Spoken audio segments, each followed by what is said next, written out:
नमस्कार. आज आपण माढा लोकसभा मतदारसंघाच्या बाबतीत काही मुद्द्यांवर चर्चा करणार आहोत. आज आपल्या सोबत करमाळा तालुका येथील रहिवासी आणि माढा लोकसभा मतदारसंघाचे उमेदवार सीतापुरे हे उपस्थित आहेत. त्यांच्या नेमक्या माढा लोकसभा मतदारसंघातील काय भावना आहेत, त्यांनी जनतेसाठी काय पुढे करण्याचं नियोजन आहे आणि त्यांची ओळख आपण थोडक्यात करून घेणार आहोत.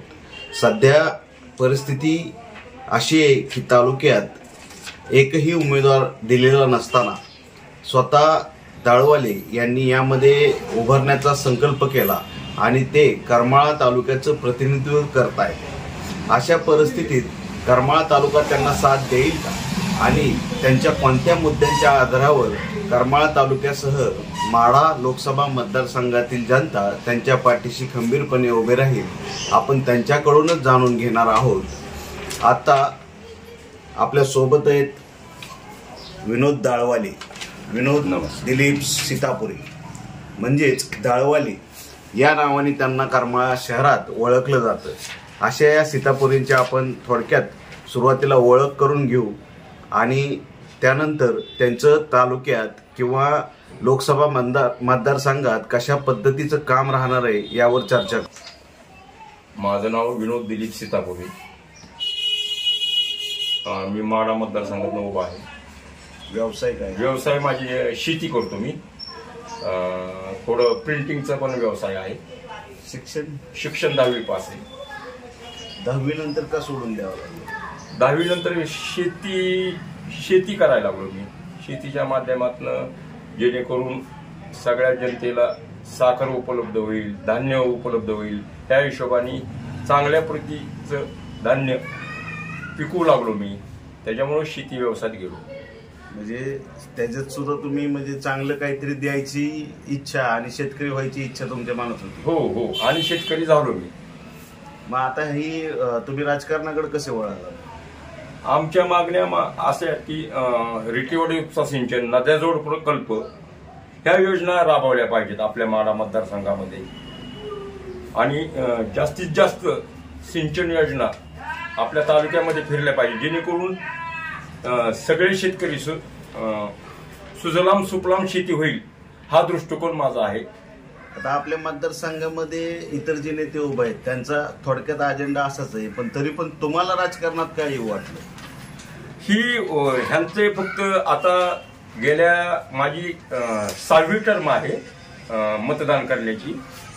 तर पहिल्या 5 वर्षा सुरुवातीला माझं मतदान होतं. अरविंद कांबळे उभा होते, ते फक्त मत मागायलाच आले. डायरेक्ट 5 वर्षांनी दुसऱ्या टर्मला आले. नंतर मला जसं आठवतंय निंबाळकरांना मतदान केलं मी. ते पण 5 वर्षांनं एकदा आले. फक्त त्यांनी रेल्वे थांबवली, कोणार्क एक्सप्रेस.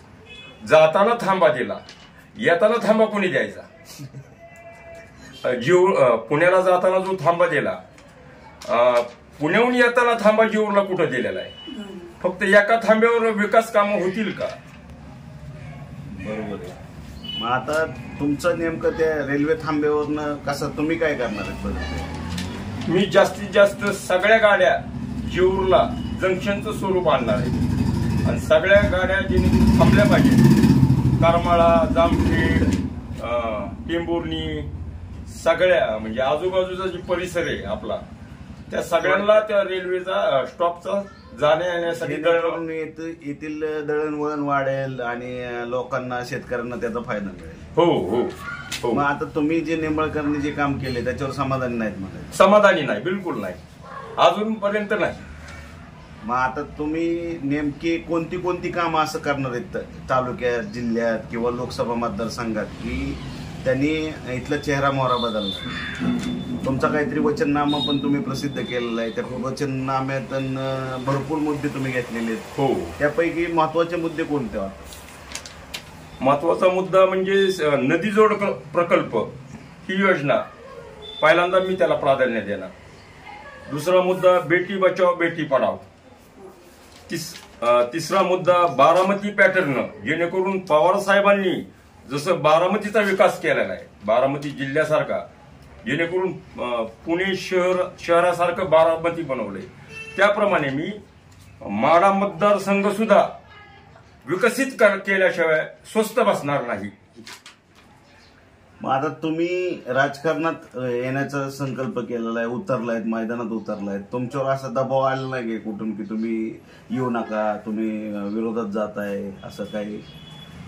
नाही, तसे मला म्हणतायत आम्हाला पाठिंबा दे, किंवा म्हणतो मला पाठिंबा दे, पण पाठिंबा देऊन विकास कामं होणार आहेत का? बरोबर. हा महत्वाचा प्रश्न आहे. मला जनतेने पाठिंबा दिला म्हणजे आपल्या मतदारसंघाचा जास्तीत जास्त विकासाला चालना देणार मी. आणि दुसरी गोष्ट म्हणजे अहमदनगर आपलं टेंभुर्णी जातेगावपर्यंतचा जो 4 पदरी रोडचं काम आहे ते काढलेलं आहे. परत जीवूरला एकच गाडी थांबती दुपारी इंद्रायणी, आणि सकाळी 5:30ला एक असती, आणि डायरेक्ट रात्री. मधल्या एक 6-7 तासाच्या टप्प्यात गाडीच नाही मध्ये. मग प्रवाशांचा खोळंबा होतो, इष्टीला पैसे जास्त जातील, भाडं जास्त आहे त्याला. रेल्वेचा प्रवास सुखरूप होतो आणि कमी पैशात होतो. आता तुम्ही जनतेला काय आवाहन करणार? जनतेला मी आवाहन करतो की एवढे माझे वचननामे जे आहेत त्या वचननाम्याला मी अनुसरून व्यवस्थित माढा मतदारसंघाची विकास कामाला चालना देण्याचं काम मी करणार आहे. आताच आपण माढा लोकसभा मतदारसंघातील उमेदवार विनोद सीतापुळे यांच्याशी चर्चा केली, त्यांचे मतं जाणून घेतली. त्यांच्या माध्यमातून आपल्याला जिल्ह्यात, माढ्यात व मतदारसंघामध्ये बरीचशी कामं रखडलेली आहेत. खासदार निंबाळकरांच्या बाबतीत त्यांचं म्हणणं व लोकसभा मतदारसंघातील इतर मुद्दे जाणून, शेतकऱ्यांच्या मालाला हमीभाव, रेटेवाडी सिंचन योजना, जेऊर चोंडी आष्टी हा रेल्वे मार्ग, अशा विविध योजनांचा त्यांनी ओहापोह केला. तर या सर्व मुद्द्यांच्या आधारावर त्यांचं निवडणुकीत आता उतरण्याचं लक्ष दिसत आहे. त्याच्यातून त्याला जनता संधी देईल का, आणि त्याच्यातून कशा पद्धतीने सीतापुरे पुढचं पाऊल टाकतील याकडे सर्वांचं लक्ष लागून राहील.